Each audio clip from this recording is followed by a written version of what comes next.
Once again, the season of Lent has arrived with the celebration of Ash Wednesday. But this year's Lent will no doubt mean something different for us in this moment of the pandemic. We have already given up so much, being with loved ones, enduring disruptions to our usual routines, not to mention, for many, the loss of incomes, jobs, and yes, the death of family and friends. We all have had significant losses. So maybe it is hard to imagine how we can embrace more self-denial right now.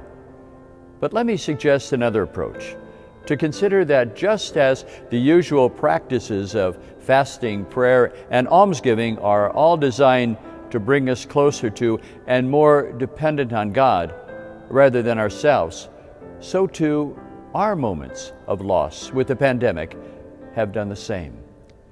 What I'm suggesting is that we approach these 40 days as an invitation to intentionally reflect on how the Lord has been calling us to draw closer to each other and to Him in our suffering, in our loss, imposed by the pandemic, but also to think about how what we have learned in this year-long Lent should bring about changes in our lives after the pandemic.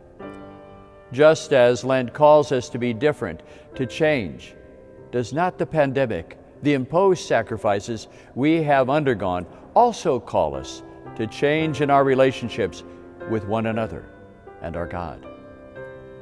If we do this, Lent in 2021 will help us recover our basic trust in God and our compassion for others. We will change and be renewed. Not only will Lent have a new meaning, but so will Easter. God bless you all.